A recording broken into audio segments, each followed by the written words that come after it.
The first DIY show we ever did was Jimmy Eat World and Jill in Jay's mom's living room.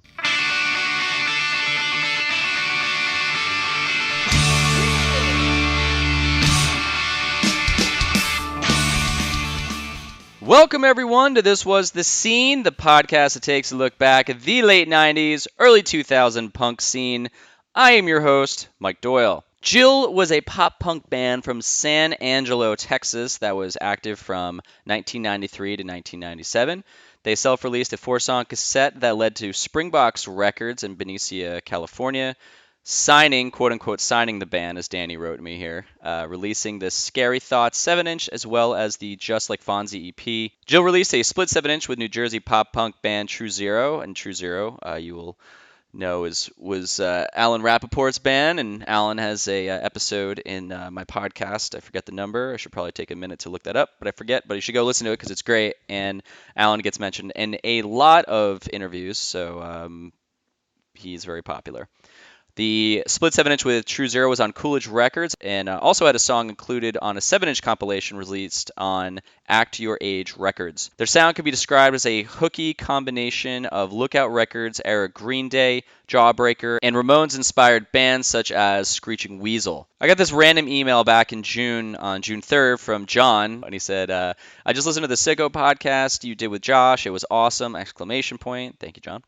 I heard you mention Jill, which I didn't expect. I'm actually in a band with Danny in Austin, and I'm sure he'd love to talk to you. I met him in the mid-90s, and I put them on a 7-inch comp with 3 other bands, Dig Dug, Sore Loser, and Jessica Six. I fell out of touch with him for a decade and eventually ended up in his band called Gentlemen Rogues. Anyway, you should hit him up. Here's the email if you decide to, blah, blah, blah, blah, blah. So thank you, John, again, for hooking me and Danny up for this interview, and you should, probably put your last name in things.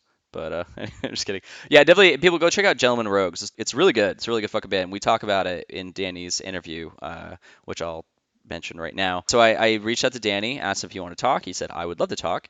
And I got him on the phone, and this is what we talked about. Him working for the company Apple, 80s music, writing about girls, playing in sketchy bars, playing with Jimmy Eat World as they were up and coming, or coming up, scrapping a full album that still exists, the Lavalinas, Coolidge Records, the Fonzie legal story, how he met Alan Rappaport, Weird NJ, and a ton more. Make sure you go check out Jill's Facebook page that Danny put together literally right after our interview, because I said to him, you should really get that album out there, that it hasn't been released yet, and you should make a Facebook page. He's like, I don't know, and then he did it, and people started engaging with it right away. So you should go check it out. It's the band Jill is where you can find them on Facebook, or just look up Jill. So go do that. Before I begin, make sure you go check out a podcast from Bob from Tilt Wheel. I met Bob years ago, like 20 years ago when I was living in San Diego. Tilt Wheel was a pop-punk band from back then, and I think they're still playing. I'm not sure, but they would play Fest a lot. Davey is the one I mentioned in the Hopeless Records interview where he's the guy puking in the video, and they're on the Cinema Beer Goggles comp. I believe that's the one. It's either Cinema Beer Goggles or Cinema Beer Nuts. And I'm sure you can find the video online. But Bob has a podcast called I Want to Party with Bob. If you want to check it out, go iwannapartywithbob.com. And he's just basically going over, I believe, just like the San Diego punk scene. And my friend Beth, my really great, awesome friend Beth, hit me up and said, you guys should connect. I was telling Bob about your podcast because he's doing the similar thing. So we were like, hey, let's do a cross promotion. So go check that out. And again, it's iwannapartywithbob.com. And I'm sure you just search that for wherever you listen to podcasts. And great. I'm currently rebuilding the website, so I'm going to expand on it and try to make it a little bit more engaging. And I'm going to be probably doing a lot more cool things, like opening the blog up to people to submit stories from back then, because like I said in last week's interview, I can't, there's just so many interviews I can fucking do, and I think there's a lot of great stories out there that can be said in a couple paragraphs or a page, however long it's going to be, that won't have to take up like 2 hours in a podcast. And so if you guys start thinking of some cool stories, or if you know someone who has a great story, reach out to them and let them know. So I'm not the website isn't officially done yet because I'm literally doing it on the fly right now. I just got a server space, but that will be in the works. That will be coming.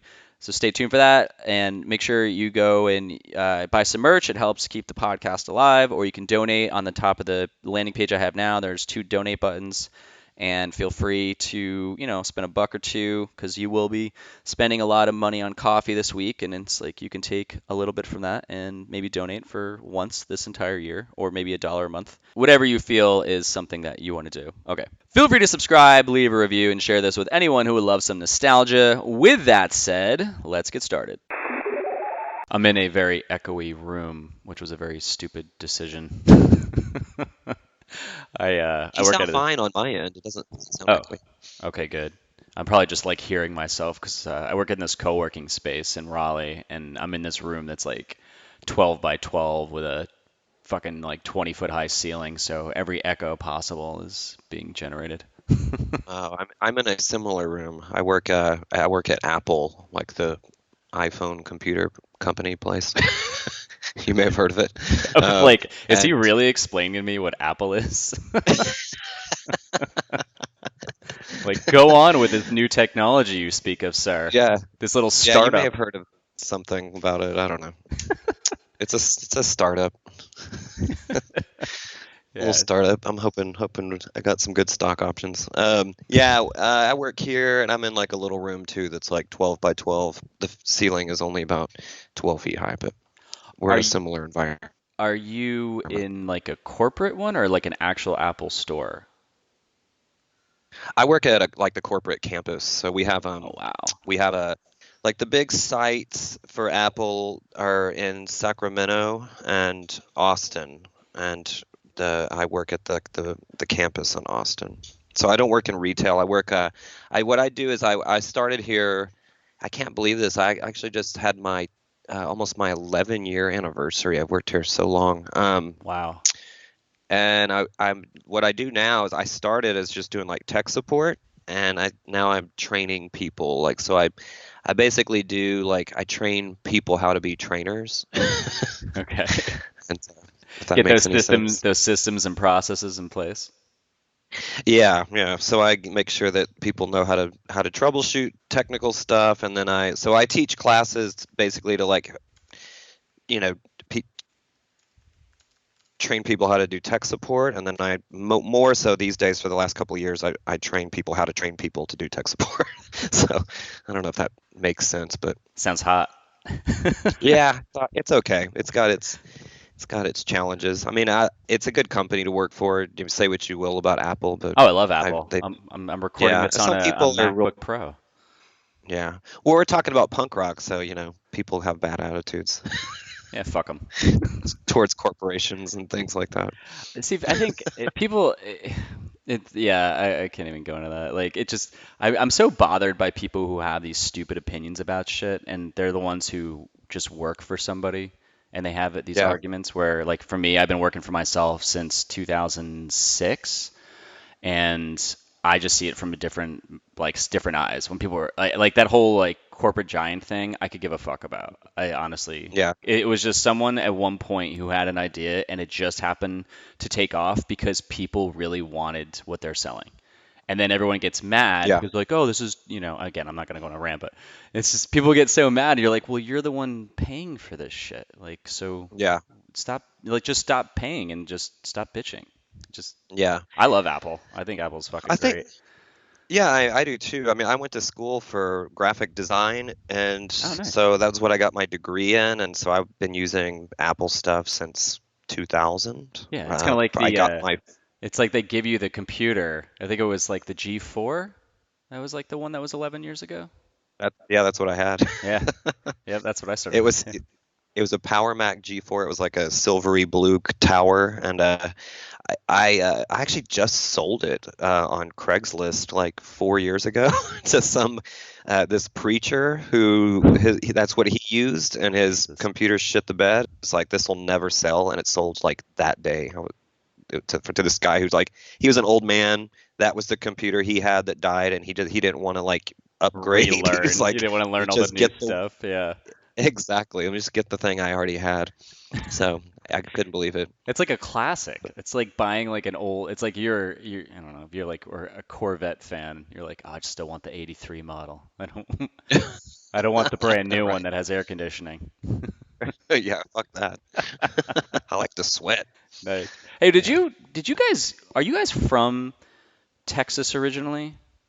Hmm. Okay, because I literally, so what my whole like memory of you guys was we had so a bunch of my friends, we were friends with Alan Rappaport, Hmm. and you know Alan Pop Kid, right? Yep, that's probably how this whole conversation has even happened. Yeah, yeah, I got the email from you because you said your friend John. So who's John? Because he Uh-huh. said because I have mentioned you guys a lot in the episodes, but who's John? So John is he's a guy from Houston who played in bands when Jill was around. We were from San Angelo, Texas, and Houston.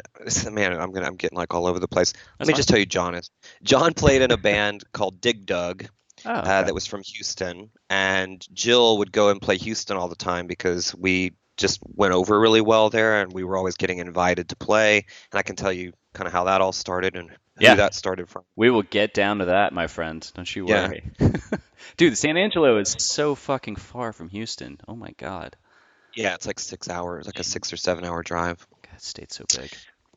Yeah, it is. But John is a was from then. He lives in Austin now, and he is in my current band. So Okay. we're called Gentlemen Rogues, and he plays second guitar with us. But I have a history with John dating back to Jill days in Houston. So Okay. Yeah, I like the anyone listening, the Gentleman Rogue stuff is really good. I liked it. oh, thanks, man. Yeah, I was listening to Fatal Music, and what's the one song? Come on, release me. That sounded to me more. It was because your like your voice was very like high, I guess. Like in the Jill Yeah. days, it was like Oh, yeah. it was Well, like the I standard. was young. Yeah, it was like the standard pop punk voice style. I heard a definite Green Day influence in that. Am I correct in saying that, or like the like In beginning Green Day in Jill. in your voice? I don't know why I mean, probably, yeah. there was something about just the way you were framing, because I was listening to Just Like Fonzie again. I was kind of just like repeating some songs, and I'm like, I really hear like a Kerplunk style for some reason, like not like full on Yeah, I Billy mean, Joe, but a little bit. yeah. No, I would say a lot of it. I mean, that was Haha. I mean, that's so like I wasn't trying to sound like him necessarily, but I think that my voice just sort of just does sort of sound had that same kind of early Green Day sort of sound to it. But also, like I was a late bloomer to playing guitar, and I didn't start playing guitar until I think I bought one like after my junior year of high school, like that summer. So Okay. I started playing guitar and when I was 17, which to me, everyone I know that plays guitar has started when they were, like 9, No, 10 years man. old. No way. No, started bass when I was like 16, and then guitar just led into that when I was like 18, I think. So, no. You're fine. Oh, okay. Okay. So yeah, maybe that's not abnormal. I felt like I got to a late start with it. But yeah, and the way we did that was Matt Johnston, who played drums and Jill throughout the whole span of the band. He and I were such Descendants fans and Dinosaur Jr. fans, and we were like Husker Du, and we listened to all that stuff, and we were just like, let's start a band. But we're like, neither one of us know how to play an instrument, so we're like, well, let's just buy instruments and start a band. And we literally went to pawn shops and found instruments, and we started a band like 3 months later. Like we didn't know what the fuck we were doing, obviously, but Okay, we so were in a we're band. gonna work our way up to that. So I want to go back a little bit first. Okay. I'm gonna guide this. Okay. Yeah, you Um, might need to guide. I will randomly just go all over the place. no, it's fine. I mean, there's many stories you can think of that pop in your brain. Talk about it. There's no rush. Obviously you have to go back to work, so there's somewhat of a rush. But you know, there's the structure. Of this really is. I don't know if you've heard any episodes, but it really just goes back to the very beginning of really want to find out what got you into music, how it led to punk rock, how it led to the band. Ask a lot of questions about the band because I'm really interested in the late '90s time period when I was in a band and I'm just remembering my view of it. And then I'm watching all these bands blow up around us. And then like we're friends with Alan and he's like, you got to check out this band Jill. And all my friends like had the 7-inch and we'd play that and like all the things that were surrounding me. So I always think that everything that's not me is just so much bigger. But everyone had such a cool view of that time period. And Yeah. like, I want to know like what was it like to record, driving in a van, playing these shows, what was a shit show, what was a great show, how'd you get connected with people? So it's like just anything that comes to mind like that as you're talking. I bet some memories will just get triggered, and you just keep it, Yeah. super casual. Like we've never met, but I just want to just have you be like, wow, like that hour or whatever went by really fast. Yeah, no, and honestly, my work day today is somewhat chill, so yeah, I'm not in a massive rush either, so Cool. it's all good. Yeah, well, I work for myself, so I can pretty much talk for as long as whatever, but I have to be respectful of other people. Um, so yeah, man. So like, what I want to do is, and yeah, again, just for people listening though, definitely, and I'll have that in the show notes, but definitely check out Gentleman Rogues. It's really good. And what I was saying is like, it's not like a mature. I mean, obviously, everyone writes music. It's a mature sound, but it's full. Like the guitar sound that you guys have in this band, it picks up all the empty space that you didn't have in Jill. Like it, Yeah. it fills in that gaps, but it's kind of like I wouldn't say dark, but it's very melodic, like the guitar sound that I hear. Yeah, yeah. Well, that one song you mentioned is one of it's a rare bird in our set because it's drop D, Oh, and okay. which I don't really normally like to do, but it has some benefits and kind of the chords you can make and stuff. So it was just a song I'd worked on, and I kept finding that the stuff I was hearing in my head I couldn't really do with like a standard tuning. So I dropped D and found, oh, okay, there are those chords I'm hearing in my head. You wanted like a So really good it's like kind of breakdown, like Corn and Limp Bizkit. yeah, yeah. It's got some riffage to it, but it's not. Yeah, it's obviously like kind of a poppy. I don't know. When people hear that song, they tend to say it's kind of super chunky, Hmm. and It's I good. don't totally disagree. I don't know. It's catchy as fuck though. But Cool. Thanks. so let's go back to the early age. Let's go back to the younger years when young Danny. Do you like Dan or Danny? I hate Dan, so Danny. Okay, Danny. So young Danny is like what what was like the moment when you were a kid or a teenager when you first music like the song or the band that really opened your eyes and stopped you in your tracks? Okay, I love this question because I got into music when I was really young through my dad, who wasn't a musician. I don't even remember music playing in our house much at all when I was a kid, but my dad was a car salesman, and when people would trade in their cars, he they would like trade it in and leave it, but they would always leave shit in the car, like in the glove box or whatever. And he would bring music home to me and my brother and sisters. So this one Interesting. time I recall specifically, he brought this box home of all these cassettes, and it was all the stuff that from like the mid 80s, early 80s that like you wanted, like it was Michael Jackson Off the Wall. It Tone was Loc. Adam and the Ants. No, this is way pre-Tone Loc, I Oh, think. Um, yeah, it was like, Culture Club, Rick Springfield, Adam and the Ants, Blondie, Devo. It was like all this kind of new wavy stuff, and then like popular music like Michael Jackson and Culture Club and stuff like that. So my brother and sister and I were all like, holy shit, and we wow. just listened to all these tapes, but I always found that I connected to like certain ones. The Working Class Dog by Rick Springfield was like, he was like my first musical hero, where I was like, I want to be like that guy. and What was it and about probably him though? Adam and Like, what was it about him that you wanted to be like? well, I was attracted to just the songs. Like I just liked the songs, like the melody bars, and I was a tennis racket player. I was in the mirror playing a tennis racket along the Working Class Dog just because I thought he was cool Yep. and the songs were cool, and I identified with the music, I think. That's so funny to me. It's like this guy or woman sold their car and they were probably like, God damn it, I lost all those tapes, and it led down to like you getting them and just opening up your eyes to music. So it's such a negative thing for them, but such a positive thing that it created out of that.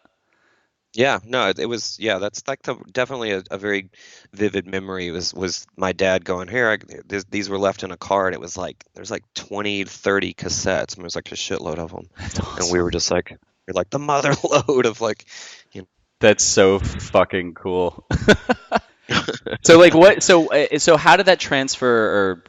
How did that transition through? You going from that because there's a big jump between Rick Springfield and the Descendants and Husker Du and things like that. So how old were you when you got into punk and like what was the what's the word? The introductory? No, the intro drug? What do they call that? God damn it! I try to make that interesting and I fuck it Gateway. up. The gateway drug. Gateway. Thank you. That's it. Yeah. Uh, so I have an older brother who's like 4.5 years older than me, and he was going through like all of the discovery of cool music and cool movies and things like that, way before I was. I was in fifth or sixth grade, and my brother was in like, starting high school. He was getting into stuff somehow. I'm not sure how he was hearing bands and stuff, especially living in San Angelo because it was like void of all culture, especially back then. Okay. And so I just remember my brother getting me into stuff like, like when I was really young, I was probably in fifth grade, and I was super into Poison. Like I loved, and I still love "Look What the Cat Dragged In." Like that album it's just power pop, with guys in makeup and hairspray, but the songs are really good. I think they hold up. But I was really into Poison, and I still listened to a lot of the new wavy stuff. I was still really liked Adam and the Ants, and um, probably still liked Rick Springfield and stuff like that. But my brother just like introduced me to like the Sex Pistols or something when I was like in fifth grade, and the Clash, and a lot of like British punk bands. And he was just like, "You ever heard the Sex Pistols?" And he was probably drawn to it because of their name and stuff, because he was 15 or 16. But when I was 11 or 12, that was like, whoa, this is crazy.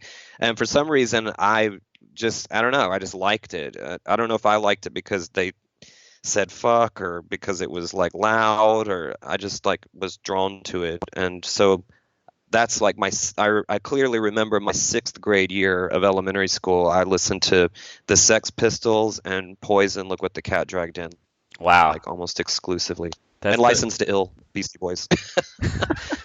Those are like the three albums I listened to constantly when I was in sixth grade. So I got introduced. I had the benefit of having an older brother, and I got introduced to like cool like punk stuff when I was really young.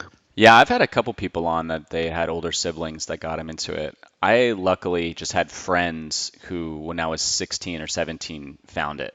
Because like my, Yeah, my older sister, she was a child of the 80s, where she's 5 years older than me, so she would listen to just Poison and all that. And I've talked about this many times, where even as a kid, when I'd get those tapes, like for some reason, like birthday presents or Christmas presents, I'd get these tapes, like I mentioned before, like Tone Loc or Poison. And I always felt like there was, like at a young age, I knew the structure. I was like, okay, well, here's the solo part, and here's the whatever. But I always knew that was coming, or like here's the ballad, because everyone was regurgitating that. And yeah, it's like I knew I wanted something more because I loved music, the idea of it. I just wasn't. I would hear one song and I would hear other songs on the record, and I'm like, this is shit. And it's like I knew that when I was a kid. But when I got into punk music and things like that, or like when really Nirvana, it was what really got me into it. I'm like, wow, they wrote more than one song, and they're so fucking good. And there's like yeah, depth to this. yeah. And this, you said Nirvana. Yeah.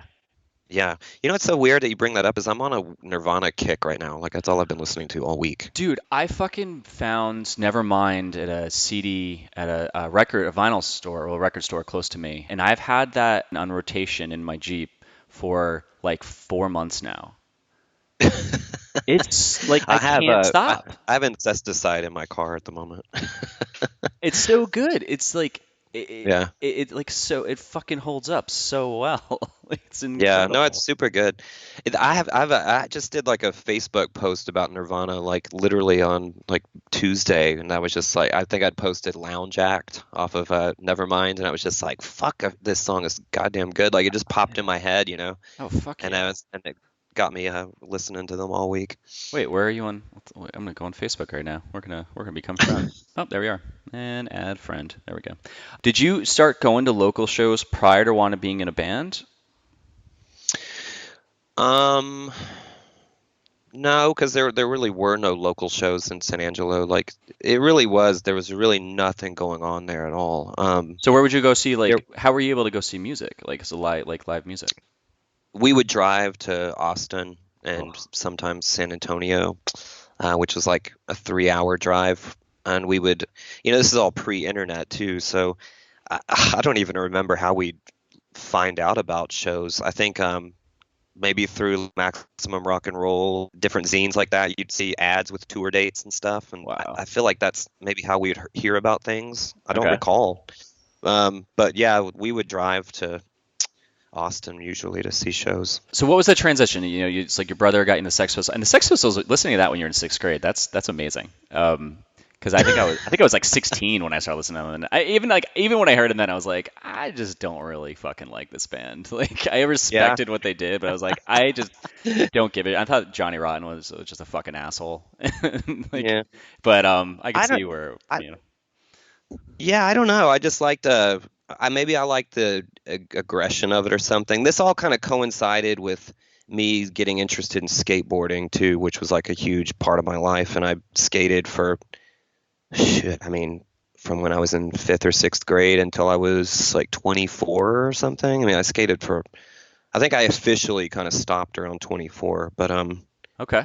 Yeah, a lot of 23, people 24. I've heard a lot of people were really involved. A lot of people I've interviewed are really involved in skateboarding, and that's where a bunch of them would say that they had their friends would show up when they were just, skating out and around the town, and they'd bring like a boombox or something, and they'd play. Like a lot Hmm. of them had mentioned 7 seconds. They'd introduce them to that, and that Yep. was like the thing.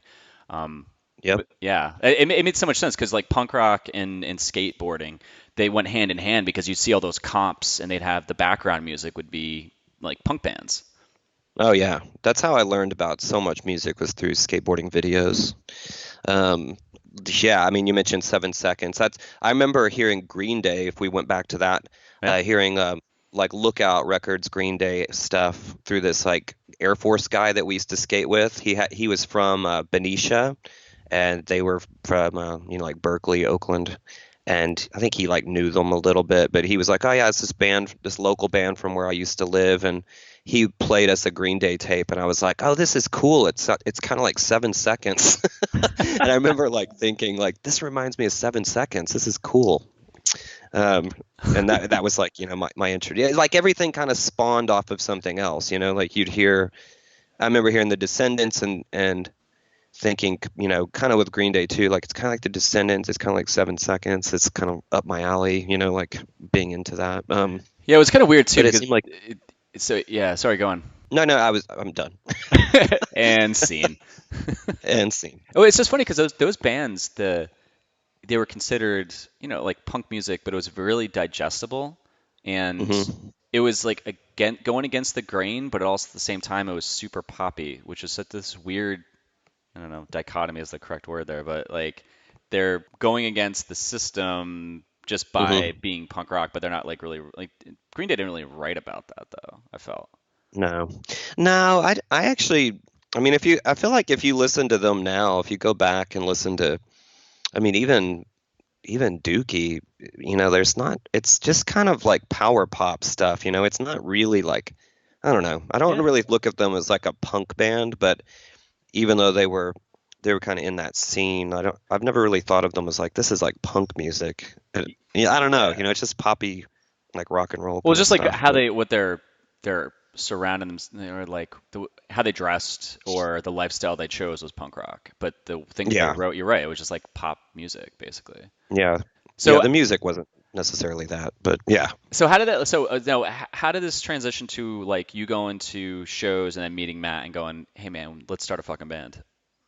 Yeah. Well, so Matt and I skateboarded together. Like I met him I met him when we were probably like 12. He's a little bit older than me by like not, maybe almost a year, and he was skating at this school, this elementary school by my house, and I went and was skating there, and I remember never seeing him before. Like in San Angelo, it was like you kind of knew all the skaters because there was only like 13 of them, So you knew everyone who skated, and he had moved to San Angelo from Enid, Oklahoma, And so he was this new guy. I was like, who the fuck is this guy skating at the school I skate at?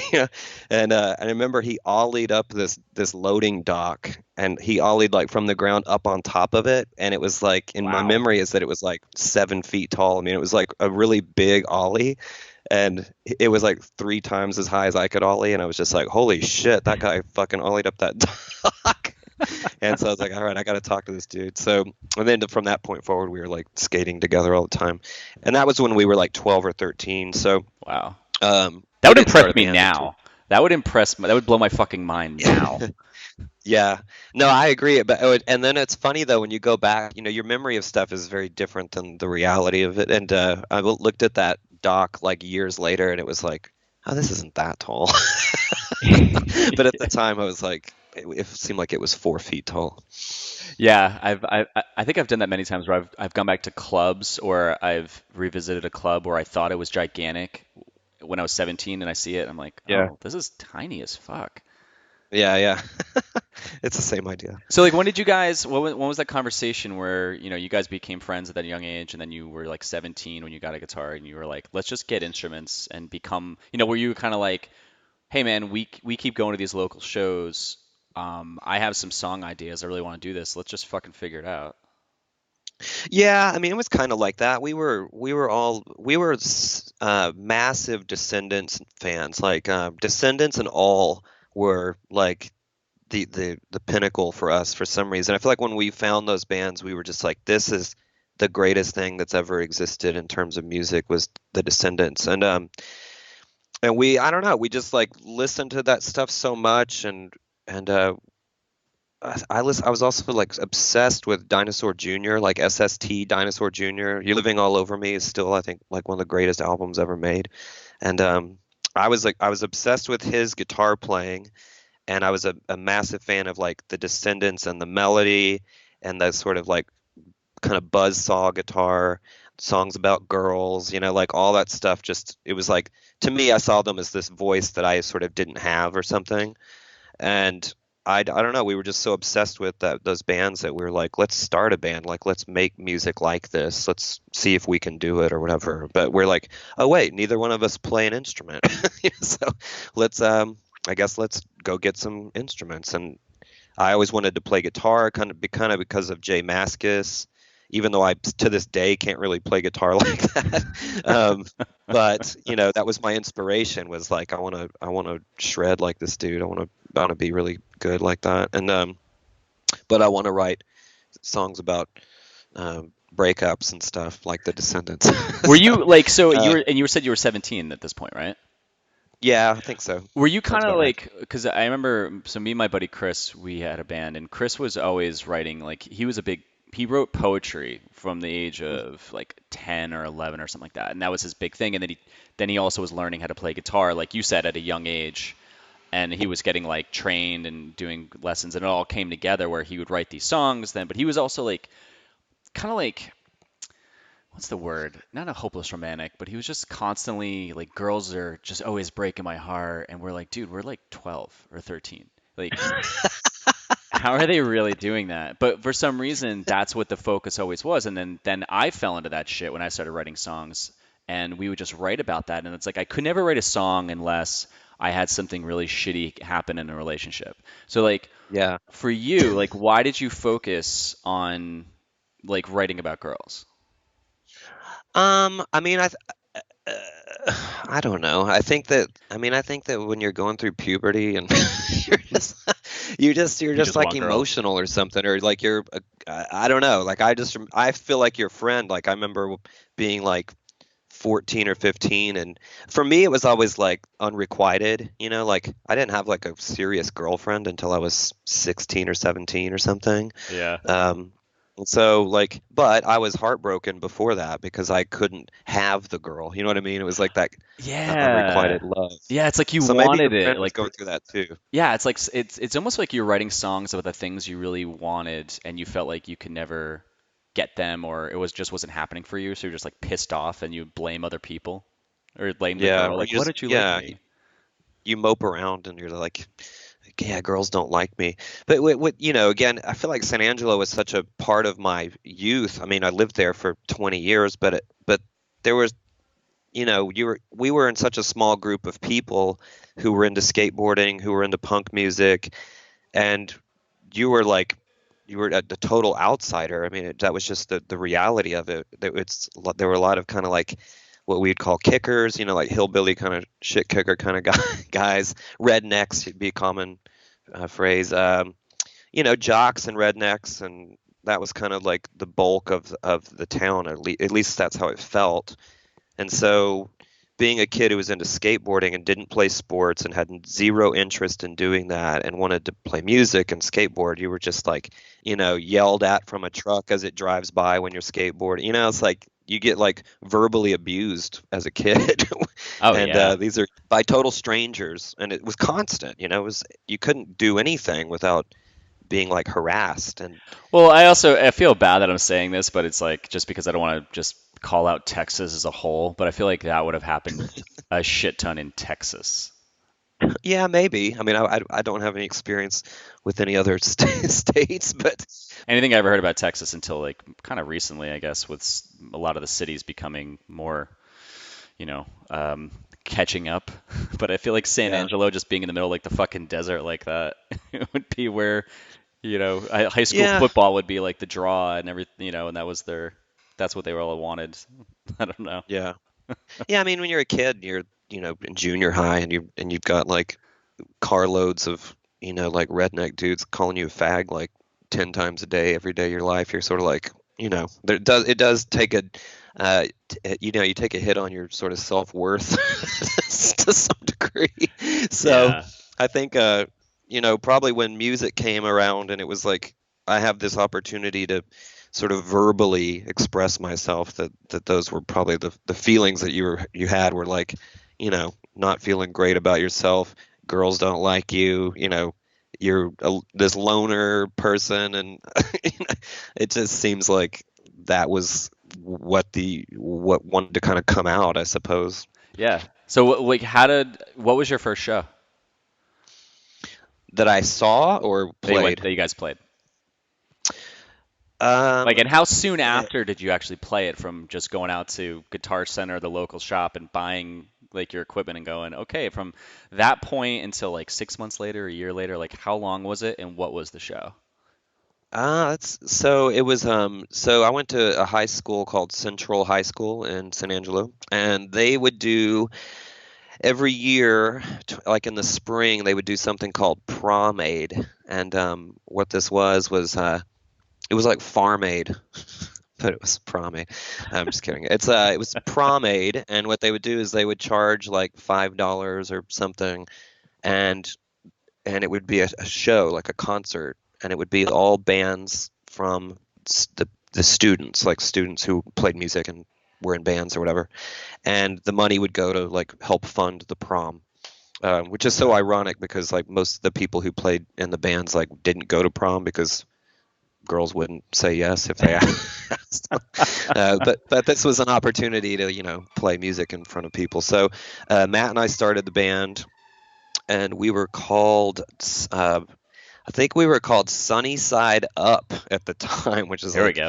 going down in the history books as like worst band name ever. But we did a show probably about 7 or 8 months after we bought instruments. So was this like a local H thing where you just had a drummer and guitar player, or did you guys find a We bass had a player? bass player. Okay. The funny thing is we had a bass player guy. His name was Brian, and he was older than us. He was like roughly my brother's age, so he was like 3 or 4 years older than us, and he was like a really accomplished musician. Like he was a really good bass player, and played with us because he was really into all and really into the Descendants, and he knew all these bands, but like all the people his age were wanting to sound like Alice in Chains and Soundgarden and that kind of stuff, and he played in bands like that, but he never really liked it.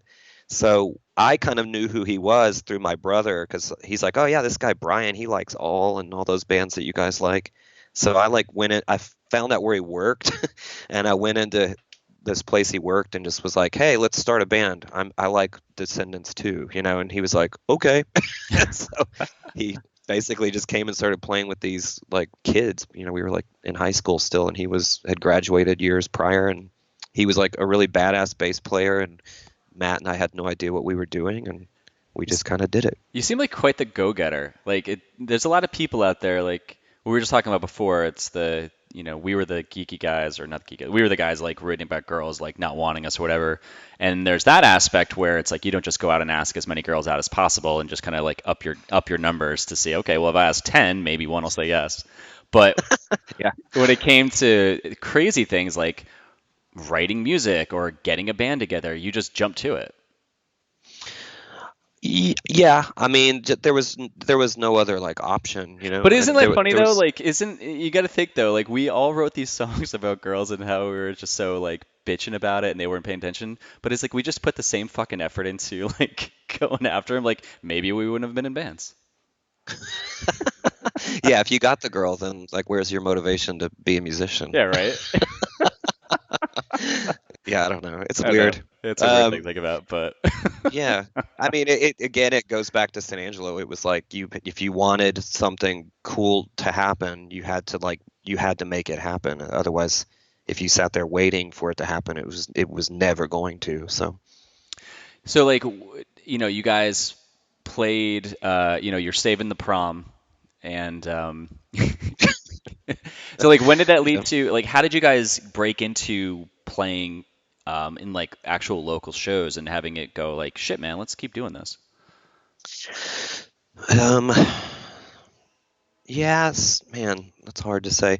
Oh, actually, no, I remember now. So we did the prom aid thing, and we played. I think we had every band got to play a really short set. I think we played like 3 songs, and we played one original song that Brian had written, Okay. and I remember it was called "Contrary" was the name of the song, and then I think we played.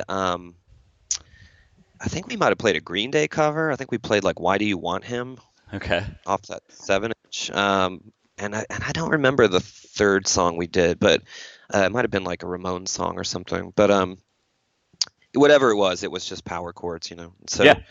So and I only made power chords with 2 fingers at the time. I couldn't make like a full bar chords. That's how like amateur I was with my guitar playing. But it we probably started. We tried to start playing like the bars in San Angelo, which there was only one or two. Then the one that would have younger like rock bands was called the Spotlight. That was the name of the bar.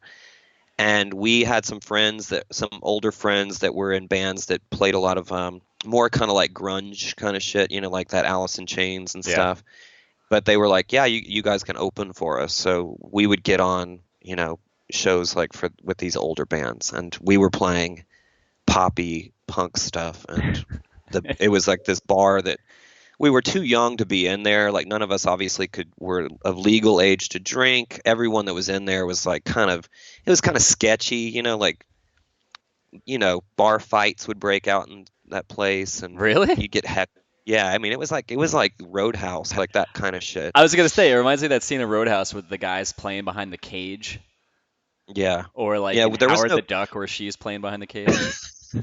I kind of wish there was a cage. I mean, it was kind of scary. I remember thinking like, but we were also kind of arrogant, and because we were like these skateboarder kids that were now getting into music, and I guess you take all that abuse for so long that we would kind of fuck with the audience a little bit, knowing that they were going to get upset with us. So we would like, for instance, we would start playing like the opening to like Inner Sandman or something, and poorly, and then we would like do like, you know, a minute of, or like 30 seconds of it, and then we would just stop and just like obviously be laughing. It was like an inside joke to us, but like the crowd was like, "Oh, finally you're playing something fucking good," and then we would just stop playing it because we are like, "Fuck that," you know, and they would get all mad. So we were also being a little like antagonistic too, for as nervous as we would be there. That's pretty punk So rock. we a little bit, and we did stuff like we did little shows like that at the Spotlight a few times, and then we had this guy Paul and his girlfriend at the time, Wanda. and they had moved to San Angelo for the summer to visit her mom. And she and I went to high school together, so she was kind of like one of about five people in high school that I spoke to and was kind of friends with. And she called me up just randomly out of nowhere and was like, "Hey, I'm in San Angelo for the summer. My boyfriend Paul is here. You guys would probably get along. You should come hang out at our house." So I ended up going out there, and I think Matt came too, and we met Paul and hung out with Wanda and Paul, and they were in a band in Biloxi, Mississippi, and they were all into like punk and stuff, and we just all like kind of hit it off, and we ended up kind of hanging out a lot that summer. And they ended up moving to San Angelo and joining Jill. So Oh, there's like some of our records are. I think the first 7-inch we have, which is Scary Thoughts with the Fozzie Bear thing on the cover. That's Paul and Wanda playing on that. yeah. Because so the hardest thing about trying to like find anything about you guys is there's like nothing online. Like any other, I know, like no shit. Any interview I've done, I can at least find a Wikipedia page or something. And with you guys, like the only thing I can find is there's a YouTube channel. It's one. It's spelled like the number one THESS 523, and it's got almost 5,000 subscribers, and it's all it has on it is these guys playing live, and then it just got Jill like your songs on this YouTube page. Huh. It's got Scary Thoughts, Wrong, Juliet Yoda, Just Like Fonzie, and then Lucky Strike. Just like taken from the CD. I think so. I'd like what they did Oh. is he probably ripped it, or they ripped it into made MP3 form and then uploaded it to YouTube. So you just got to just upload an image. So it literally, and all of the all the photos or the image is just Fonzie with a thumbs up. It's We like got in great. trouble for that, by the way. Yeah, so good. All right, so I want to like keep this in order though, but I do want to talk about Okay. that too. But keep. Oh wait, let me make a note of that. Uh, how did you get in trouble? Did you get in trouble for Fonzie? Um, so at what point now? So they moved to, God damn it, San Angelo. Now, Mhm. like, what was the order of recording your first album? Like, was it an EP or was it a 7-inch? It was the first thing that we did was with Brian, and that was a cassette tape. We did a 4-song cassette that was we went in doing a demo, but like it came out good, so we just made tapes to start sending out to record labels and stuff, trying to get someone to put something out for us. And but we also sold them. And at Hastings in San Angelo, which is kind of like, I don't know if you have Hastings, Borders. It's Yeah, Borders. one of those places. Yeah, it's the same type of place. You can rent movies there. You can buy books. You can buy music, and that was in San Angelo. And we would put our tapes there on consignment. And for some reason, they were like selling a lot.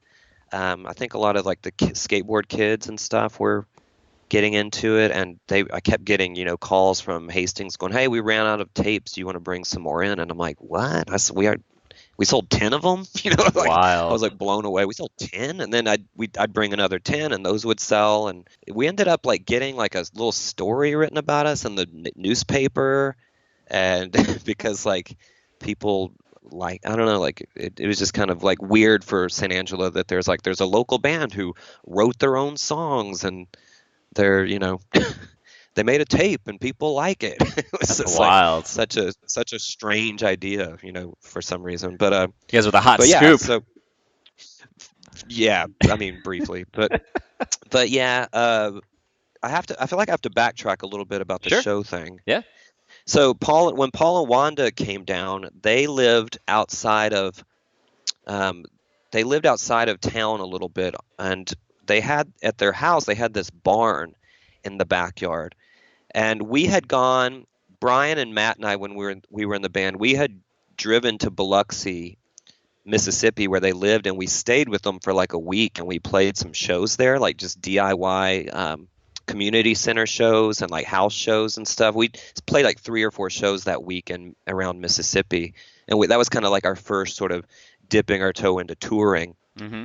And we were really sort of opened up to this idea of like, you don't have to play at a club, you don't have to play at a bar. This was like weird to us that you could play in someone's living room, and that could be a show.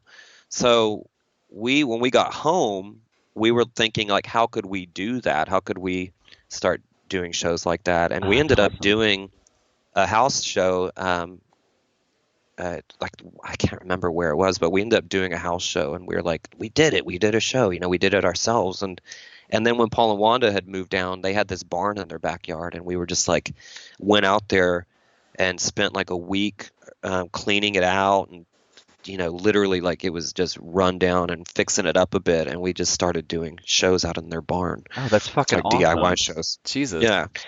Yeah, so we had this. So they were really popular. Like it was called the Barn, cleverly, and we would do flyers, and we just started doing DIY shows at this barn, and we had all kinds of crazy bands played there. Like Jimmy Eat World played a show in this barn Wow. back in Jesus. like 90, 95 or Just like the something. Static Prevails days. Yeah. Yeah, Wow. the very first Jesus. the house show that we did was actually Jimmy Eat World. They played in San Angelo like 3 times. Really? uh, when they were first starting out, the very first tour that they ever did was they booked it themselves. It was like a 2-week tour, and Jay Matthews, who was in Jill for several years, he played bass. He wasn't in the band at the time, but he's his mom's house is where we did that living room show, and it was the first DIY show we ever did was Jimmy Eat World and Jill in Jay's mom's living room. Oh Because he my was, God. yeah, he was from Arizona, Jay was, and he went to high school with those guys. So he knew them, and they were on that label Wooden Blue Records.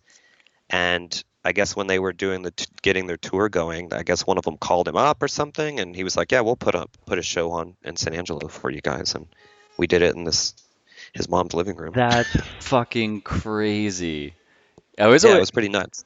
I feel like Alan found out about Jimmy Eat World because of like his connections to like you guys or like was it? Yeah, I guess it was. Yeah, because he was friends with you guys, right? Mhm. Like pretty good friends Yeah, back then. yeah. I think that maybe I turned him on to Jimmy World. I don't know, Yeah. because they were total nobodies. I mean, they played in Arizona, the Mesa, or I guess Jim was from Flagstaff, and they were from like the Phoenix Mesa area. It all seems like kind of one big city when you're there, but Yeah, it's like uh, one big quadrant that's all the same plot of land. yeah, It seems like. yeah, you move from one city to the other, and you don't really realize you've done it. But So you guys put these shows on, you get this barn, you start putting shows mhm, on there, and mhm. at what point, like, how old were you at this point?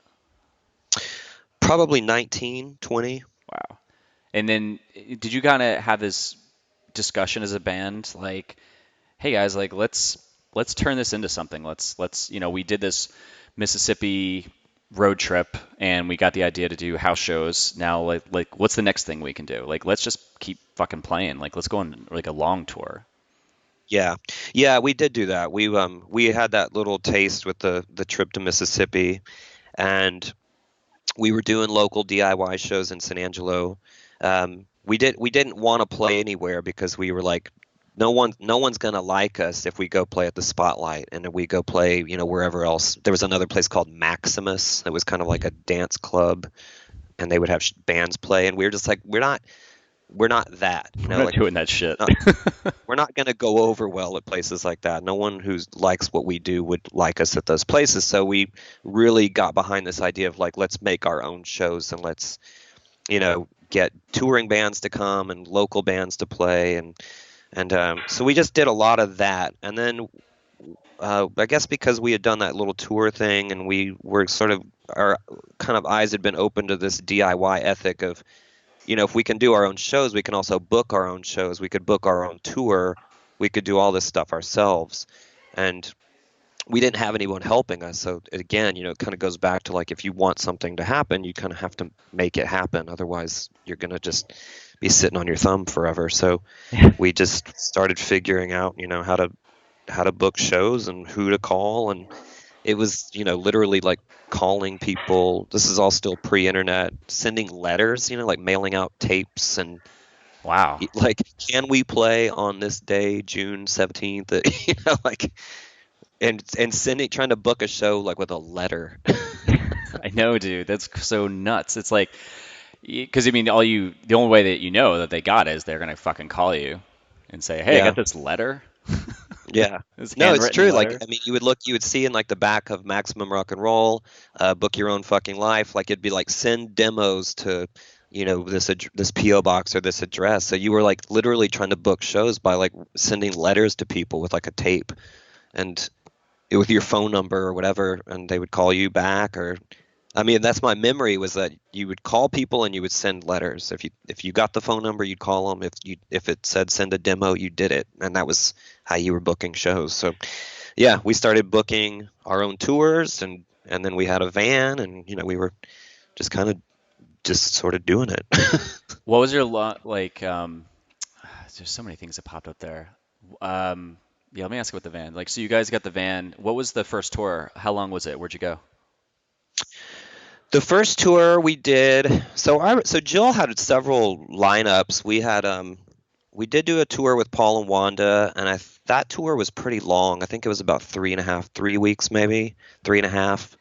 Um, and we basically went from San Angelo to Florida, and then we went like back across the U.S. all the way to California, and then came home. Wow. So we did. I think it was like, yeah, about 3 weeks where I think in retrospect that was like a really dumb route to take, but that was yeah, that's my memory, is that we went from San Angelo to Florida, and then we went all the way from Florida to California. Like, obviously playing shows Right. along the Yeah, way, I was but gonna say, Jesus Christ, dude, that sucked.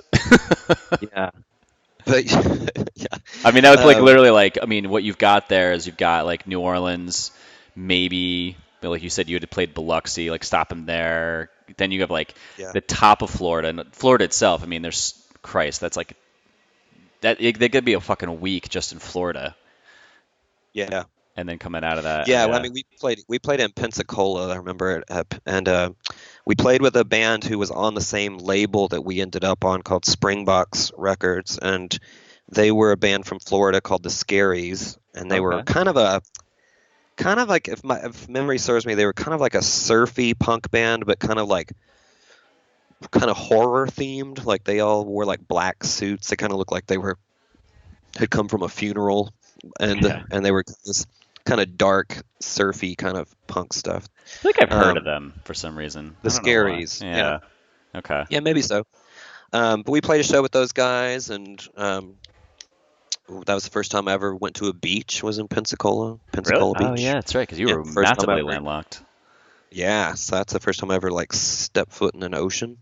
So that was fun. I mean, I don't know. That's like touring is the introduction to touring was just that idea of like, for us, getting to just experience things that we didn't, you know. What were you guys like on tour? Like, were you guys like hooligans? Were you did you like do anything like cause a ruckus, or did you guys just kind of just we were just like laid back, people who just just like maybe drank and just hung out with people, like nothing crazy?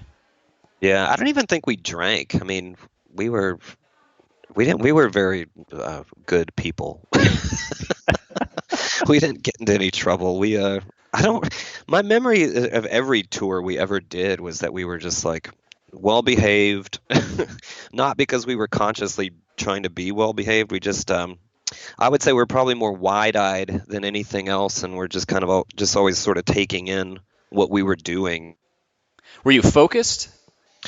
I think so. I think that none of us were like drinking, and we weren't of age. I mean, that was part of it too. We were 19, so Yeah. other than being in New Orleans, or like we think we played a show in New Orleans, we drank a beer or something, You shared it. uh yeah, we all shared it with a straw.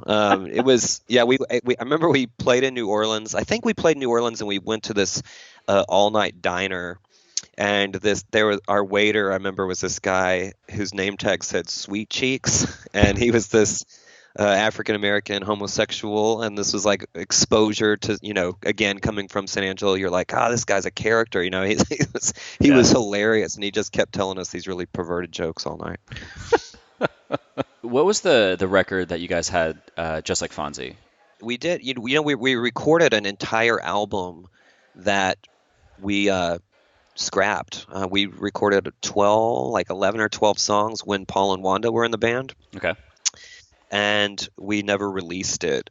It exists on a cassette. I think Matt has a cassette of it that I should probably get like digitized just Yeah. to hang on to it. But yeah, we had a whole album recorded, and this was when Paul and Wanda were in the band, and the band is kind of different because was singing a little bit, and his vocals were very like gruff and kind of more like punk rock, traditionally what you think of like as punk rock vocals. Okay. And then I have, as you mentioned, my very high, voice, and so we would kind of share vocal duties. Sometimes some songs, like I would sing pieces of it, and he would sing the other verse or whatever.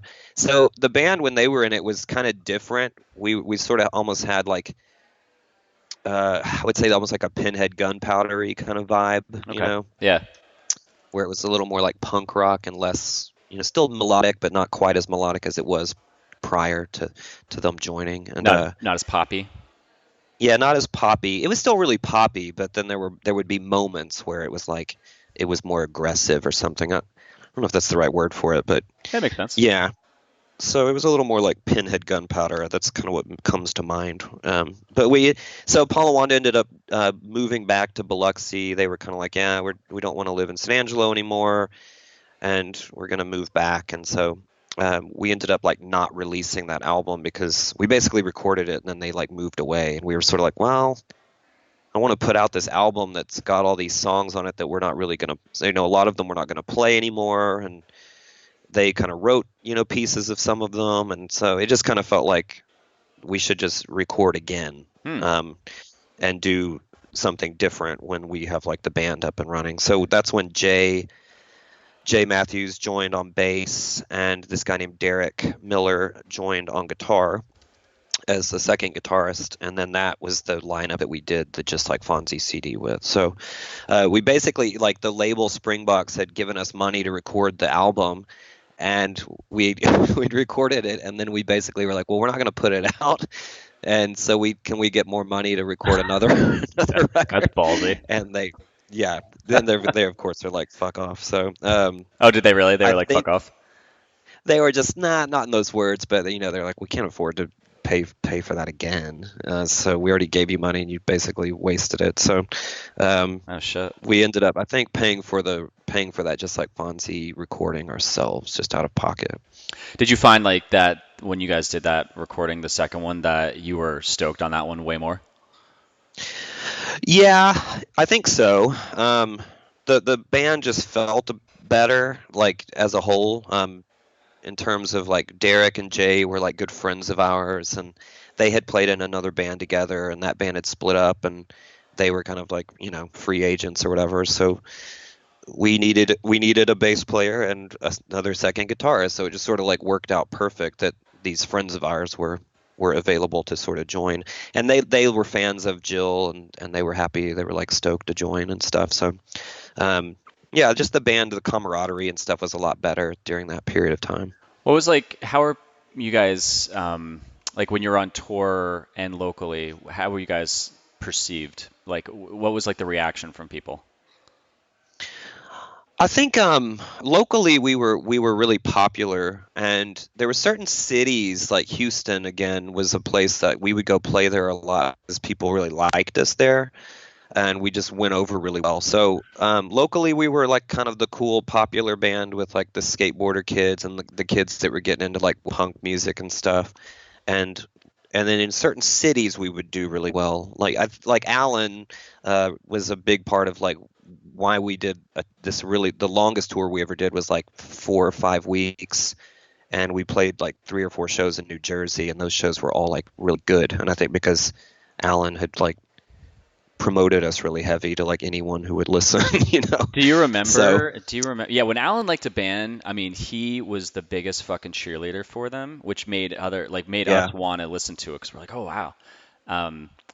Do you remember the shows? It's kind of it's a hard question to probably answer, but do you remember the shows at all? Like where they were or who they were with? yeah, we played with his band True Zero, Yep. and we did a split 7-inch with True Zero that Jack from Coolidge Records put out. He's the one who did that Descendants tribute comp. Okay. Yeah. Uh, and so he put out that 7-inch, and I think when we got that thing together, we were had the Just Like Fonzie CD with Derek and Jay on, you know, like the kind of new current lineup, and then we had that True Zero split, and we were like, well, let's go on tour. We have, you know, new stuff out, and we haven't toured in a little bit, so let's do it. So we went out for like 4 or 5 weeks, and Alan helped us book shows up in New Jersey. We played I know we played at a place called the Pipeline. Yeah, in Newark. Yep. Does that sound right? Yeah, it was right in Newark. It was there for. Now, what year was this when you did this? 96, 97? Yeah, I would guess around 96. Yeah, that's when the pipeline. I forget how long it was there, but I think it closed in like 97 or 90. I think like 98, 99. But yeah, Okay. that was like somewhat of a popular spot until all local shows really took over and like firehouses and shit like that. Mm. Yeah, I remember that was one show, and I think all the rest of the shows were like house parties. I know we played in Alan's garage, like his parents' garage, Yeah. with True Zero. It was like him and Chris, and I think the guy who played drums with him was Sergio. Sergio. Yeah. He always wore a Wu-Tang Clan shirt, I remember. And I had the big logo on it. And I know we played at like this basement party with I want to think Plow United might have played, but I might be remembering that wrong. So Um, I'm looking at right now. There's we have this thing called the NJPP archive. This guy Joe Polito started, and he for some reason because he's put on shows, so he has all of these flyers, and he categorized them in like '94 up to 2002 or something like that. mhm. 2006, Jesus. But in this, he has them all there. So I'm like trying to find the flyer as they're talking to me, and like around that time, the bands that were popular by us were like Shower with Goats, Plan A Project, True Zero was, Alan's band. But I'm like literally Mhm. trying to find this fuck. I know. Oh, here we go. Yep, I found it. Ply United, Jill, True Zero, Lavalinus, The Lavalinas. Lavalinas. Yeah, that's They were at so Alan's good. house. Yep. Yeah, and the flyer is Chevy Chase and Dan Aykroyd from Spies Like Us. That's Alan. It's so great. Yeah. Yeah. Holy shit, this is crazy. Let me see Yeah, if I can so the find it now. Lavalinas were a really cool band. I remember fondly being really blown away by them.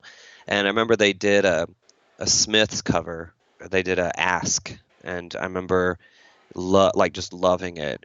When I was in high school, when I was like a senior in high school, there were all these guys that were like trying to dress up like Morrissey, like they had Morrissey haircuts and they would like dress like him and stuff. And I was I was like the punk rocker kid, and but I secretly liked Morrissey and I liked the Smiths, but I would never like admit it. And I remember the Lavalinas played Ask at every show. We played 2 or 3 shows with them during that little run, and they would play it at every show. And I just remember being like, it's okay to like the Smiths. I can tell people I like the Smiths. This cool band is doing a Smiths song, so it must be okay. We're far away from home where I can tell people this. Yeah, this will never get back to my hometown, so So it's funny because yeah. I literally have it. So it's 96, and you guys looked like you were in Jersey the week of July like 9th because it goes. The show with Plow was at Alan's house on July 9th. The next one you guys played was at Mike's house on July 7th. Oh, that was before it in Boonton, and you guys played with Secondhand, Kitty Badass, hmm the Mute Ants, and Plan A Project. And that was like that was in a weird, it was in like a basement, it was in Mike's if I house. remember. Whatever that Apparently. means. Yeah. It was my memory of it was that it was kind of like a bigger house, but we played in the basement, but you could access the basement from the side of the house. Like you didn't have to go down a staircase like from the kitchen like normally you would Yep. traditionally get to a basement. It was like you could go in like a side door to the basement, Yeah, that's very I Jersey. think. That's very Jersey setup. I have That's I for have sure. photos. Like I have so many pictures from those tours and stuff, and I have pictures like from that show. Do you guys have a? Did you ever create an Instagram account for the band? No, no, that's like that when you said like it's impossible to find stuff about us is because our whole existence was like basically pre-internet, and then I think I mean, it's fun to talk about this stuff, but I just always assume like I'm always surprised that people knew who we were, and so you know what I mean? Like Yeah. I think that we were like maybe more popular than I realized or something. Like when I think back on Jill, I think like no one knew who we were. We weren't no, you know, we weren't a popular band, and so I just assumed no one really would care. Honestly, So man, I never. like we played a reunion show last year. It basically got put together because of this podcast. It just got a lot of people remembering the past, and we had this reunion show from 20 years from playing. And I started an Instagram for the band, and it's so much fun because we we we re-released our first EP on vinyl, so there was a reason to have it. But then all I do is like I'll find just photos. Just like you, I have this giant box of photos, and I put it up there, and people love it. It's just I think it's fun too because you don't have to like keep up on it every single day, but just the fact that people are looking for it, and the fact that I'm Yeah, interviewing you right now. I mean, there's people like interested in remembering and hearing these stories, so it's something to. yeah. Yeah, no, that's kind of what makes me think about like why didn't I ever do that? And honestly, I feel like if Jack from Coolidge is listening, I kind of owe him an apology because he reached out to me like 2 years ago or so and was like 2 or 3 years ago and was like, hey, what if we did like a giant like Jill discography and we did it on iTunes and just put it up digitally for sale and we just just release all your shit together. Yeah. And I was like, you know, like I was sort of like, man, maybe I don't know. And then Sounds like I that just because go-getter spirits died within you, Danny. well, to some degree, because I feel like like I said, I just feel like, is anyone really going to care about that? Like, in my mind, it could just be an insecurity or something. But I was like, I don't really think anyone would give a shit if we released, a discography of like 15 or 20 Jill songs. I just assumed no one knew who we were. We won't sell any of them. No one's gonna care, So, Yeah, but it could be on um, Spotify. Like, we put our stuff on Spotify. And I don't think yeah, we pressed like 250 vinyl, and I think we've maybe sold over 100. It's like not like you're gonna make yeah. millions, but trust me, man, there are people out there that are looking for that stuff. I think you should call him back, and I think you should totally do it. And you should introduce him to me so I can interview him about Coolidge Records. Ah, okay, okay. So, well, I will do that. I'll do maybe both of those things. But one thing is that I did start kind of trying to round up recordings because we did have that album that never came out that I Hmm. mentioned. Yeah. Um, we recorded a 7-inch that we never released. Like we were doing a split 7-inch with, I think we were doing it with Zoinks, Oh I think, yeah, and we ended up Zoinks. something like got scrapped with that, but we never released the songs we recorded. So Derek sang that song "Wrong" that's on Just Like Fonzie, and we recorded another song of his called "Pretend Life," and we did a cover of "Your Love" by the Outfield, and Oh wow. that was going to be our side of the 7-inch was "Pretend Life" and "Your Love," and we never released those songs. So like there's stuff that's unreleased.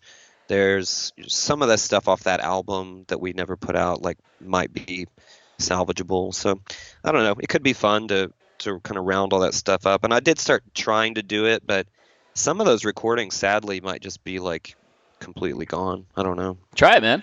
Fuck it. Why not? We'll see. Yeah. I've got a Ziploc bag with a couple of DAT tapes and a Oh cassette shit. and some Wow. stuff. So maybe I need to reach out to Jack and see if he still wants to do that. Yeah, man. Um, I think you should totally do that, but I'll stop harping on you. How many tours, how many tours did you guys go on, and for how many years did you do it? I think we went on. I could probably count these really quick. So did one with Paul and Wanda. Technically we did that little one with Brian, but we only did like 3 shows in Biloxi, Mississippi, that area. So we could count that one, I guess. That was Sure. That's out of state. Yeah, it was out of state. Two. I think we did 2 with Derek and Jay when they were in the band, and then we did the last tour. So we did 5. The last one we did was with Jay was in the band, and then Derek was no longer in the band, and a guy named Leonard Stogner was on second guitar, and that was the tour where things finally started to kind of started to kind of happen for the Really? band, Okay. and then we broke up. So why? What does that mean? They started to happen. Like, what did that look like? We got so we toured, and we just were a little more, like, the shows were a little better. We had people from labels that were kind of interested in us, and we played in LA at a place called the Dragonfly. And here's a really funny story. We played at this place called the Dragonfly in Los Angeles, and Tommy Stinson from the Replacements was there, and we were Replacements fans. He wasn't there to see us, but he just happened to be probably hanging out, like drinking or whatever. But we were like, oh shit, Tommy Stinson's here. Eric from NoFX was there, probably for the same reason, just hanging out there. Wait, which one? Like Smelly or Melvin? Melvin. Okay. Sorry. So he was hanging out there, and then there was an A&R guy there from Mojo Records who had put out Goldfinger and Real Big Fish and those bands. And so Alan was good friends with the Richard and Steph, who did Drive Through Records. Mm-hmm. And they were kind of just getting that label started. Like, they were I remember on that, talking to them, they were kicking around like what they were going to call the label. Oh, wow. So the label hadn't really started yet, but we had stayed at their apartment, and I guess they were fans of ours, and I guess got this guy Patrick to come out and see us at this show that we played at the Dragonfly. The funny thing too about the Dragonfly was we played with Brian Jonestown Massacre when they were like just starting out. Oh, wow. And we played after them, which was so weird. And I remember making fun of them from the stage. Oh, really? What'd you say? Well, we were pissed off because we were on the show, and it was like they were the headlining band or something, but like we were playing after them, so it was almost like we were added to the show. But they're like, yeah, you can be on the show, but you have to play like after the show's over. It's kind of what it felt like. Oh. That's my memory of it. So they played for like a really long time, and I think that was when we were like, they're like the headlining band, but we're playing after them. Like, this doesn't make any sense. And because they played for like an hour and a half or something. So they're finished, and we're like rushing to get all of our shit on stage because, it's late at this point. And we know this guy from the label's there, and we're like, well, we want to play, this could do something. This could lead somewhere or whatever. Yeah. So we were throwing all our shit on stage, and they're taking their sweet time getting off. Like, in retrospect, to their credit, like, they probably didn't even know there was a band after them, like, it was just one of those like poor communication things with like the promoter. But then, like, that Joel guy, who is like the tambourine dude, I don't know if you ever saw Dig, which is an amazing documentary. But wait, that guy Joel, no, Dig. I'm just thinking the band. Never mind. Yeah, that documentary Dig about them and Dandy Warhols is a really great documentary, and there's actually footage of the Dragonfly, not the show we played, but there's a scene where Antoine kicks a guy in the head, like, from the stage, and that was at the Dragonfly. That was the same venue that we played with them. But it's a great documentary. You should watch it. Okay. But there's this guy Joel who was like their tambourine player, and that's kind of all he did at the time we played with them. And he was just smoking cigarettes and like kind of lazily hitting this tambourine, and we just were laughing at him. I remember just being like, "What is the point of that guy?" And when we got on stage, by this point we were kind of pissed because we were like, we're going on at like fucking 1 in the morning. This band is taking their time getting their shit off the stage, and we were just kind of aggravated. And I remember we just were playing, and there were like spots where I was doing like a Joel impersonation, and I was playing like air tambourine like at the front of the stage, kind of making fun of him, and I was just being an asshole. But uh, and then, but then after the show, we had parked like 3 blocks away. Like the van was like 3 or 4 blocks from the club, and I had to go get the van. And when I went outside to go get the van, they like most of the band of Brian Jonestown were sitting in their van like right in front of the club, and they were just giving me this look like we're gonna fucking kick your ass. And I was like, oh shit, I wonder if I should get someone to go with me to the van. I'm gonna get jumped by these guys. But it never happened. It's Oh fine. my God. What was the Fonzie story that you said you almost got in trouble for it? Or you did get in trouble for it? We just got a cease and desist letter from Henry Winkler's lawyers because we didn't ask for permission to use that picture. It was like an 8x10 glossy that I found at like a thrift store or something, and we were just like, we wrote that song, and we're just like, let's just put Fonzie on the cover of the record. We'll call the record just like Fonzie. It'll have a title track, and we'll use this picture, and we just used it. And then Springbox was distributed through Dutch East India, and so that CD actually got into record stores, and I guess somebody saw it, and one of his representatives or whatever, and sent a cease and desist to basically pull it from the shelves and don't sell it in stores or change the cover or something. So we got in like a little bit of trouble for it. Henry Winkler was just out getting the new Jimmy Eat World CD, and you guys just happened to be in the same, alphabetized. It's like, God damn it. Is that Yeah, me?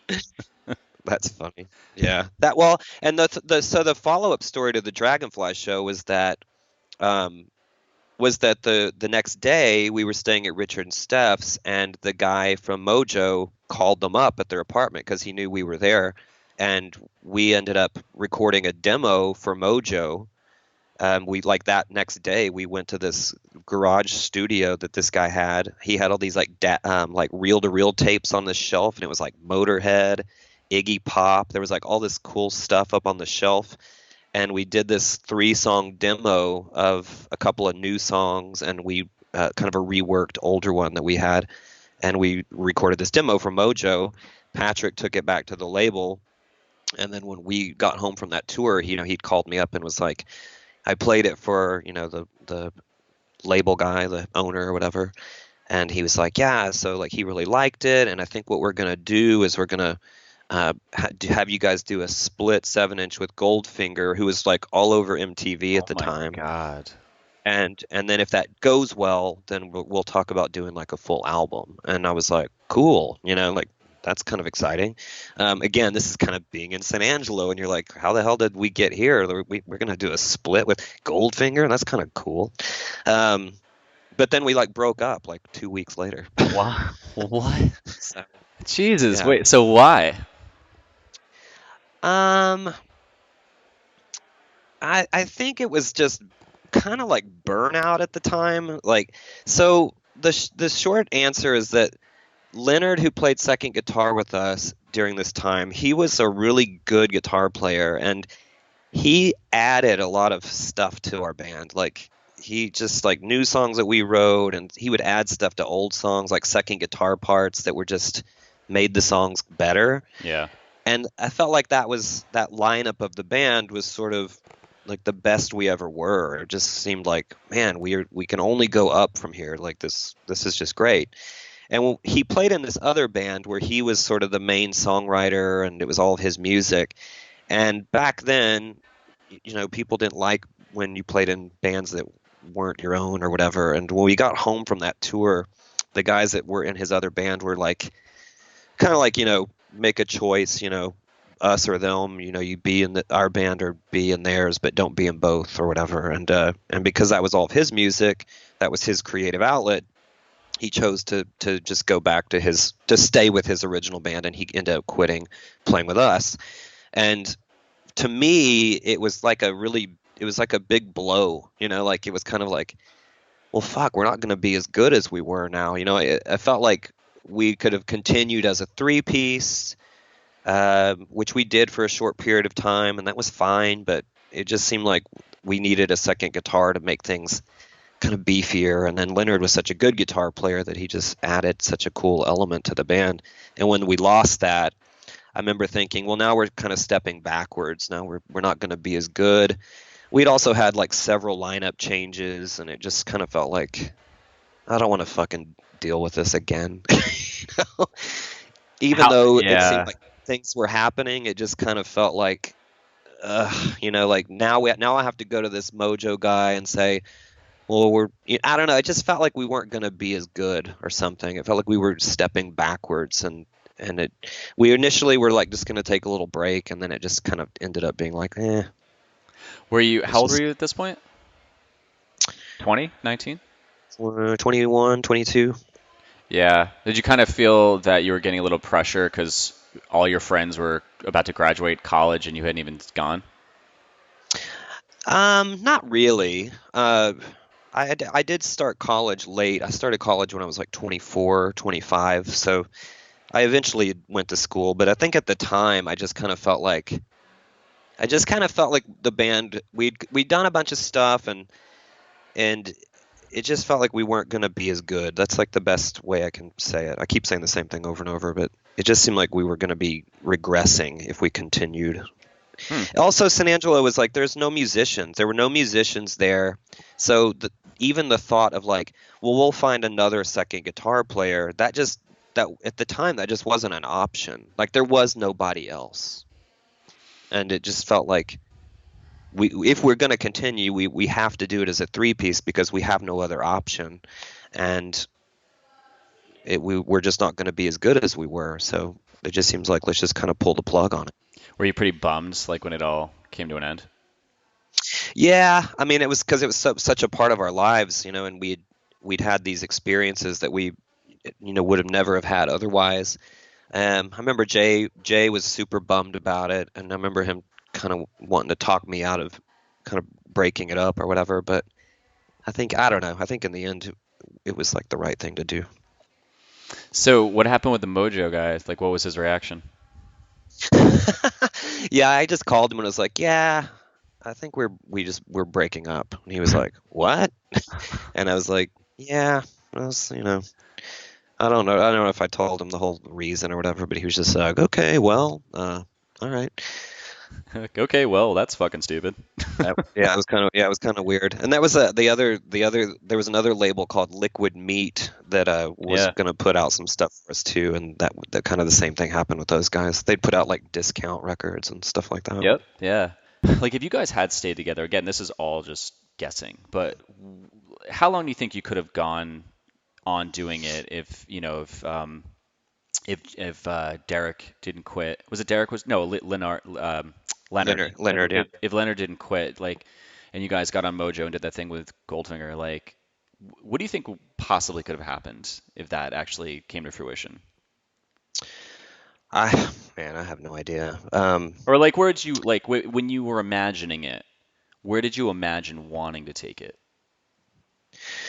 Well, we wanted to be, a known band. I mean, we wanted to do that for a job. I don't think there was ever any aspirations of being like famous or anything like that, but we definitely like wanted to be like musicians who did that for a living. I guess going back to Rick Springfield, it was sort of like you kind of wanted to be this kind of like person that could go play shows and like everyone would come and see you and be excited about what you were doing, and that was kind of the goal, was just to be like a successful band, not celebrities, but just making a living doing that.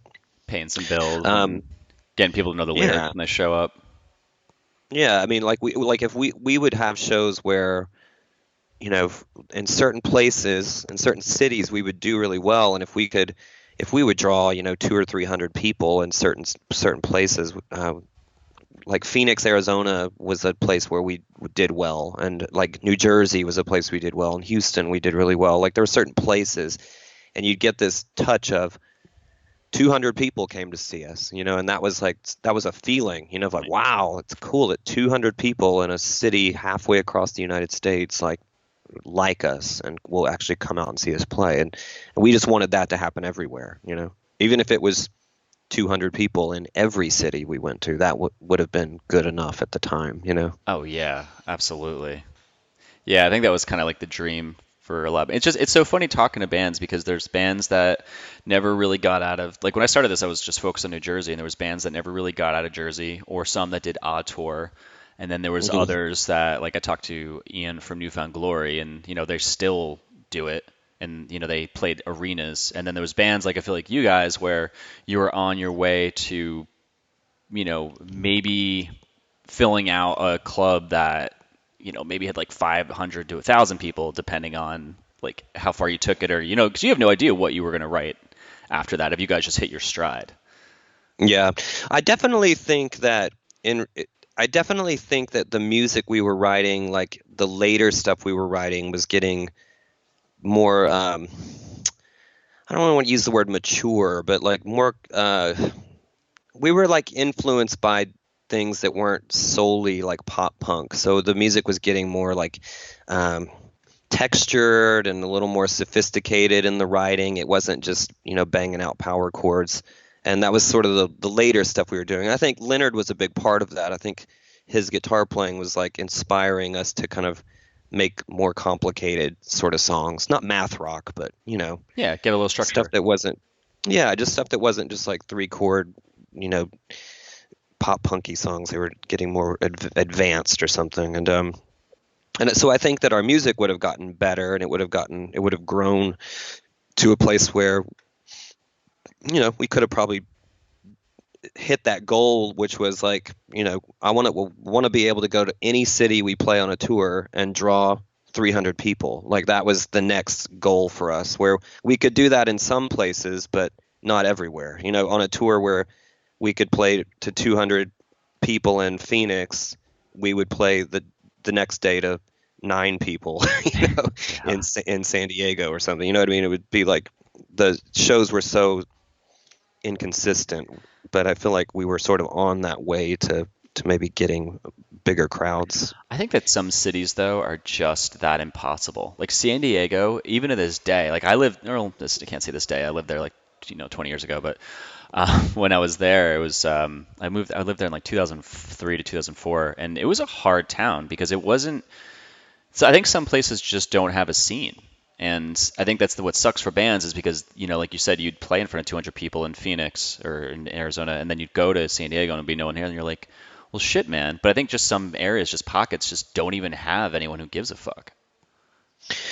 Yeah, I mean, there's definitely places like that for sure. I don't think San Diego always seemed like it had a good scene. I just kind of threw that city in as an example, Well, they were but picky. I don't. They were just. I know you weren't like calling them out or anything, but yeah, there were some places that are just fucking picky. Like San Diego's really picky with music, for some reason. Mhm. I don't know. Maybe that's just the crowd I was hanging with. There's lots of great bands from there. Yeah, that's true. Like, yeah, someone just went to Um, go see No Knife the other day. I was like, oh wow, that's oh, crazy. cool. I just saw Hot Snakes recently, and here in Austin, and I'm kind of a fan of anything that John Reese does. Like a huge Rocket from the Crypt fan, and I never got into Night them. Marchers and all that stuff. Yeah, It's great. I never got into Hot Snakes. I should Hot probably. Snakes is cool. If it's kind of Drive Like Jehu with a different name to some degree, but Yeah, also different. yeah, cool, man. Uh, keep this rolling along. Aw- Awkward. Just kidding. Awkward. Everyone's like, "What the fuck? He doesn't listen to Hot Snakes." There's so many bands sometimes where I'm just like, "Yeah, I don't know who that is," and they're like, "What?" Or I know who Hot Snakes does. I just don't listen to them. Um, Do you want to? Are you interested in any of How I Met Alan? yeah, yes, I do want to know. Yeah, how the fuck did you meet Mr. Rappaport? And then we'll kind of I'll lead this towards the end, but I do want to know that because Alan, again, there was the bands, the biggest bands that he introduced us to when we met him were you guys, Zoinks, True Zero, his band, and I feel like I feel that Can't Believe He Kissed Her sounds very much like just like Fonzie.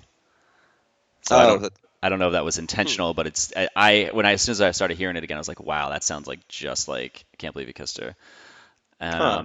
Yeah, I don't know, that just maybe my perception when I just heard it before, but and I'll then have to yeah, listen to that yeah. So how did you and meet? sue him. Yeah, Just kidding. it's just like Fonzie sued you. Uh, I'm what? sure Yeah. I ripped it off from somewhere too. Oh, dude, we all ripped everything off. Yep. how did you meet him? Okay, so the reason I feel like it's important to talk about Alan is because that's probably the sole reason why you and I are talking today is because of all those connections that he had. So he was he worked at Flipside, Yep. and he would get records in through his store, and I guess would just listen to them if it was something that kind of struck his fancy or whatever. And he, I guess, heard our Scary Thoughts 7-inch, the Fozzie Bear one, Hmm. and pre-internet, pre-email, he wrote us a letter, and he wrote a letter to our PO box and was basically like, hey, I really like your band. I got your 7-inch in the store. I work at this store. And he was just kind of telling me about himself, like introducing himself to me. He really liked our 7-inch. He was in a band, I play in this band called True Zero, and we're going to be recording some stuff. And like, he just had this 2-page letter that he wrote to our P.O. box. It was just basically telling me about him and that he liked our record. And at the bottom of it, he put his phone number on there for some reason. And for whatever weirder reason, I called him. And I just was like, "Hey, my name's Danny. I play in that band called Jill, Oh, and wow. what's up?" Like we just started talking, and I ended up talking to him on the phone for like 2 hours or something, and we just became friends. That's And wild. it was so strange that he wrote a letter to our PO box. He put his phone number in the letter, and I just called him like the day I got the letter. I think I just called to say like, "Thanks for writing us. I'm glad you like our stuff." And I ended up just talking to him for like 2 hours on the phone, I could totally and we see just that. became friends. Yeah, I could totally see that. I mean, that's just like Alan. He's just like super fucking nice. And he's just he's when he's into something, it kind of draws you into it. Yeah, he's very personable, very charismatic. He's just super funny, and I remember we just got along really really well, and then we just kept calling each other and just kept talking. And then when it was time to do a tour, he was like, "Come up to New Jersey. I can like book all these shows, and everyone up here loves you guys. Like I tell everyone who will listen to me to get your records and blah blah blah." And I mean, sure enough, like when we went up there, we were like playing. We weren't selling clubs out, but I mean, to go to a city that you've never been to before and play to like 150, 200 people was kind of like, and who were singing along and stuff, that was just like, good God, that's Jesus, pretty amazing. that's amazing. Yeah, if you get a chance, you should listen to his interview. It's pretty great. Like it's just he's fucking hilarious. Yeah. It's it's so good. Yeah, Yeah, he's a funny guy. yeah. He also got us into Sicko. I just interviewed Josh from He Sicko. got he got me into Sicko, and yeah, and that's how John was listening to your Sicko interview, and he was like, he texted me, he was like, "Holy shit, I'm listening to this podcast, and they just talked about Jill," and I was like, "What?" He's like, "Yeah, it's weird." So I like listened to it, and I was like, "What did they say about Jill?" And it really was just like a mention of the name, but I was just, Yeah. but then I think he had emailed you and was like, "Hey, I play in a band with this dude who used to be in Jill," and blah blah blah. So, Yeah, he did email. That's right. anyway, Yeah, yeah. I think you came up in. I think it was definitely Allen's, and I think it might have been uh, maybe the Plow interview. I interviewed Brian from Plow United. I don't know. oh cool. Now I'm just name dropping. I'll have to check them out. I haven't talked to Alan much in a while, but I will like occasionally kind of like Facebook message with him or something back and forth. Um,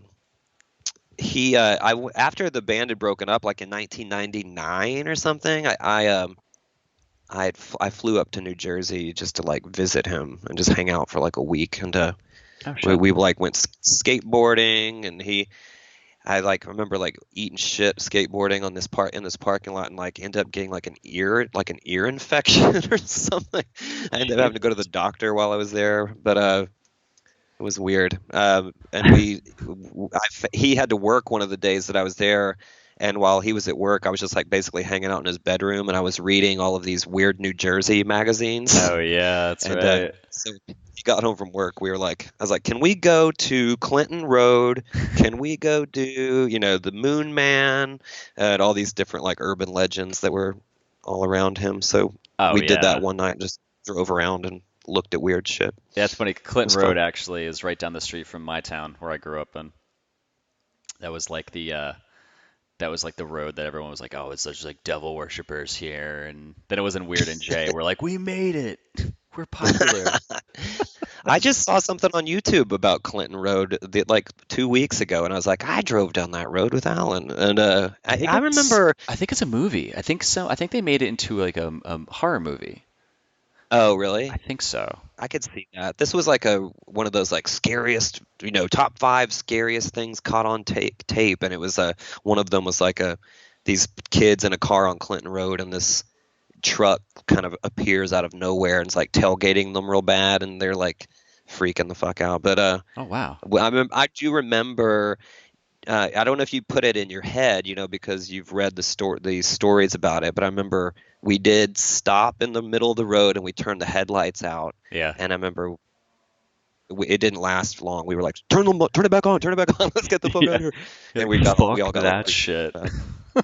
yeah, it was like real freaky. Yeah, it's actually they expanded. They do weird like every state now, or they've done that. Those guys made so much fucking money off that. It's amazing. I hate them for it. Like struggling freelancing. I'm like, God damn you and your ideas that work. Yeah. Cool, man. Well, I'm gonna wrap this up. Okay. So I usually ask 2 questions before I do that. There was something that just popped in my head though. Oh, actually, yeah. Fun fact: Alan, he was in my band for like a minute when we were starting off, and he actually named our band, and then we kicked him out. What's the band? It was called Lanemeyer. Oh, okay, that's right. That's Yeah, right. he might have been because I think it was around 90. He came in around 97 and 98, and that's when we changed our name from our other band was Congress of Cow, and then we got Alan and my buddy Sean in the band, and then Alan came up with the name, and he didn't want to tour that summer, so we parted ways, and so I think Yeah. like around that time when you came to visit was pretty close, or like a year after we departed. So I don't know if you Yeah. even mentioned that, but yeah, I think that's why I know the name of the band. He came on tour with us.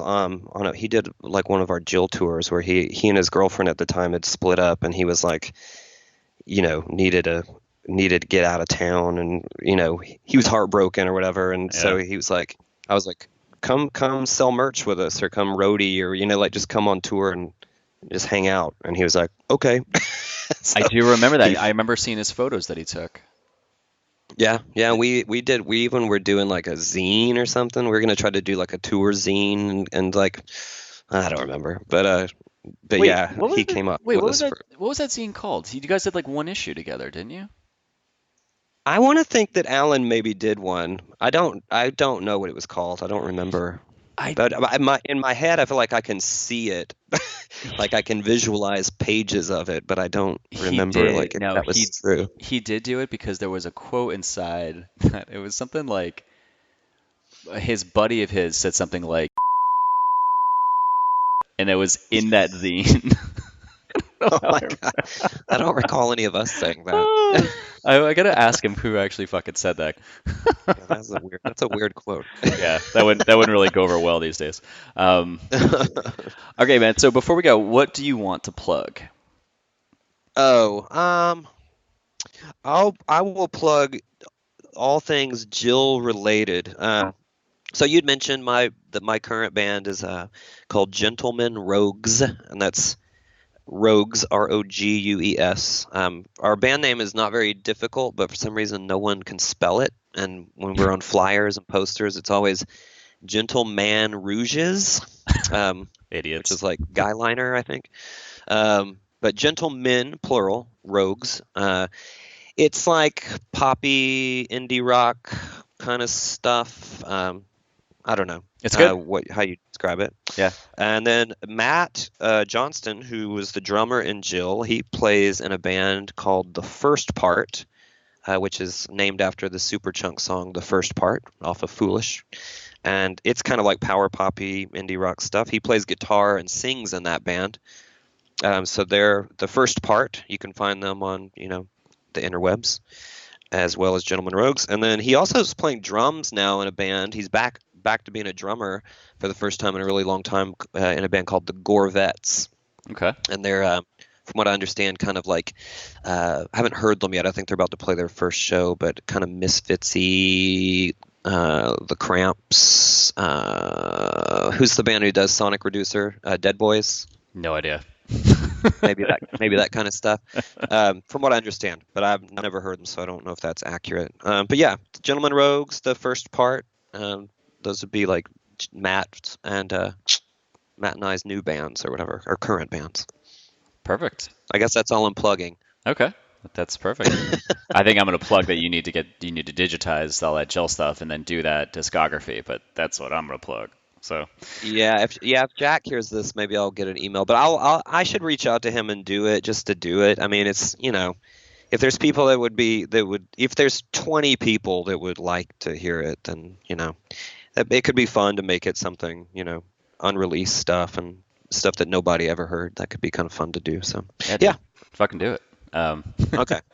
So good. You're gonna do that. So okay, last question. Okay. I haven't recorded. You're like, yeah, whatever. I'm glad that's settled, right? Yeah, thank you for agreeing with me. Last question, what scene ethics do you still hold on to this day?